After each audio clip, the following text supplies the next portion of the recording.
দেখো, যে সকল ছেলেমেয়েরা অঙ্কের প্রতি ভীষণ দুর্বল তাদেরকে একটা কথা বলবো যে অঙ্ক তেমন একটা কঠিন না।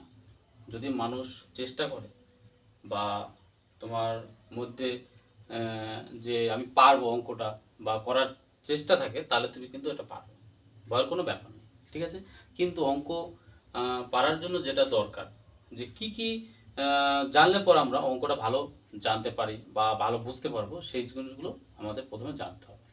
তাহলে তুই ভাবো যে আহ, একটা অঙ্ক হলে পর দেখবে প্রথমত চারটি জিনিস দরকার হয়। কি কি? যোগ, বিয়োগ, ভাগ, গুণ। তাহলে আমরা কেন অঙ্ক পারি না?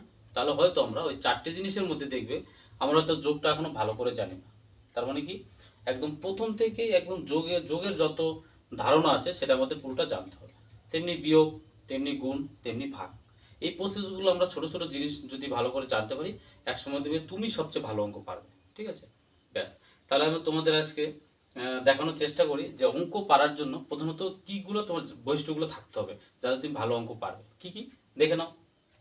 তাহলে একটা অঙ্ক পারার জন্য যেটা প্রথম দরকার হয়, কি কি আছে দেখো: যোগ, বিয়োগ, ভাগ, গুণ। এগুলো প্রথমত জানতে হবে একদম পরিপূর্ণভাবে। এবার কি আছে, এবার তোমাকে যদি বলা হয় অঙ্ক কাকে বলে, সংখ্যা কাকে বলে, এগুলো কিন্তু তুমি এখনো জানো না। নিশ্চয়ই জানো তুমি, কিন্তু যারা জানে না তাদেরকে জানাটা ভীষণ দরকার।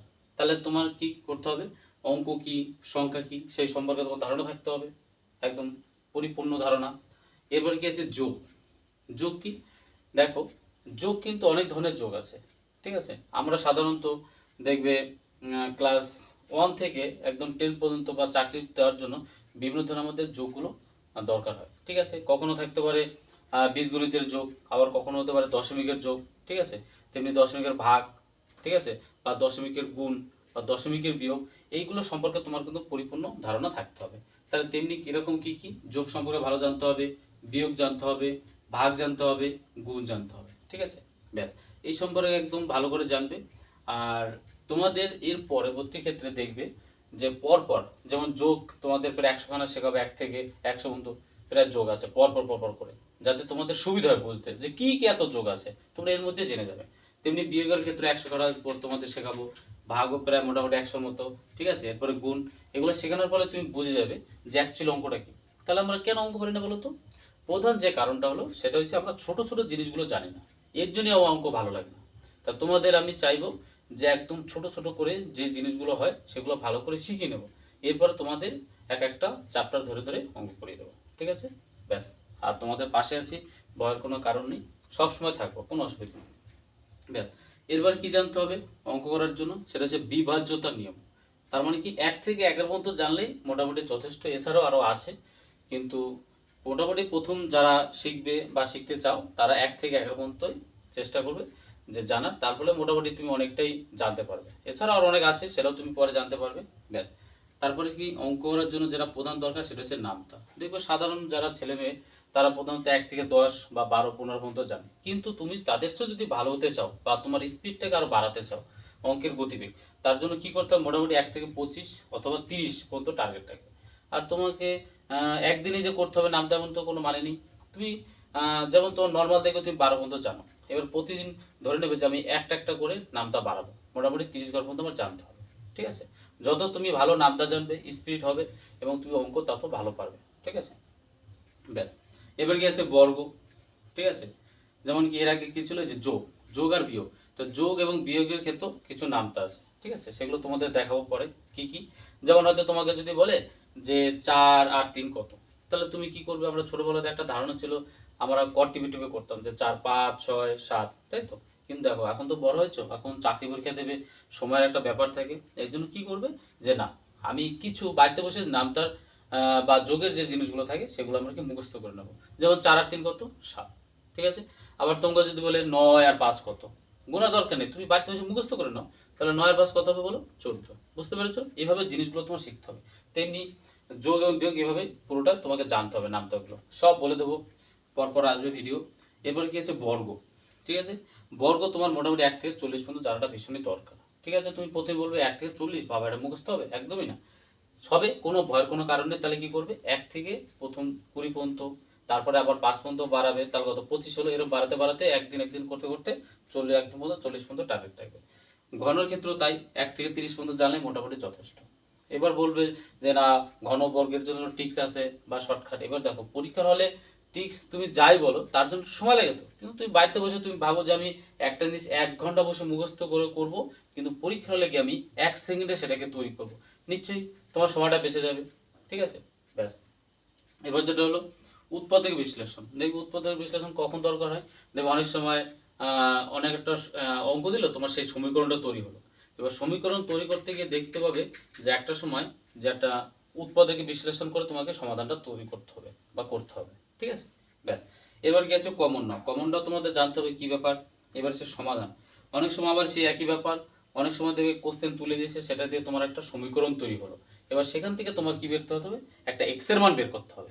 সেটা কিভাবে করতে হবে, ক্যালকুলেশন, যোগ বিয়োগ ভাগ গুণ করে সেই প্রসেসগুলো তোমার স্পিডে করতে হবে। এছাড়াও আরেকটা কি আছে সমাধান, যেটা হচ্ছে অপনয়ন বা তুলনামূলক পদ্ধতিতে করতে হয়। যেমন অনেক অঙ্ক সেই দেওয়া থাকবে, সেটাকে অপনয়ন করে দেখবে আমরা এক্স এবং ওয়াই মানটা বের করি, যাতে আমাদের সুবিধা অঙ্ক করার জন্য। কিছু অনেক অঙ্ক আছে এরকম তুই পাবে। ঠিক আছে, এবার হচ্ছে একক সম্পর্কে একদম পরিষ্কার তোমার ধারণা থাকতে হবে। একক মানে কি, যেমন কখনো আছে দেখবে কিলোমিটার থেকে মিটারে যেতে হয়, আবার মিটার থেকে কিলোমিটারে আসতে হয়, আবার কিলোগ্রাম থেকে গ্রামে যেতে হয়। এরকম অনেক অঙ্ক পাবে। বিশেষ করে দেখবে সময় দূরত্বের যে অঙ্কগুলো করি তখন দেখবে এই অঙ্কগুলো ভীষণ কিন্তু দরকার হয়, ভীষণ করে।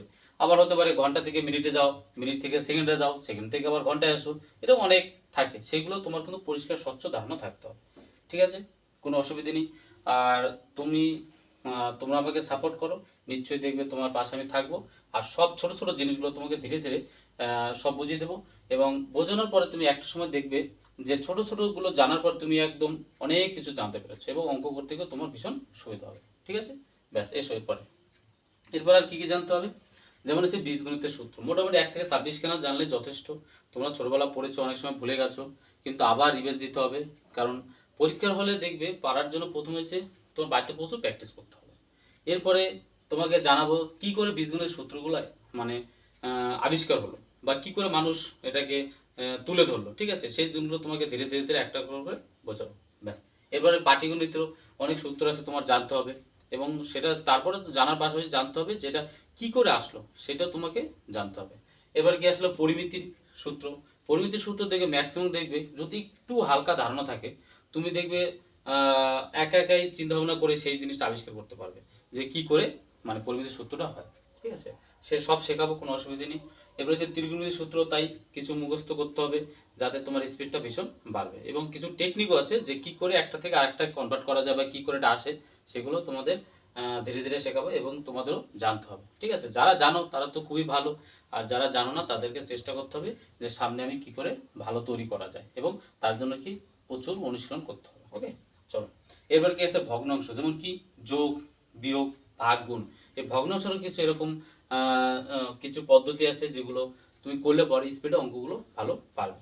এরপর কি আছে মৌলিক সংখ্যা কি, যৌগিক সংখ্যা কি, সেই সম্পর্কে তোমার একটা ধারণা থাকতে হবে।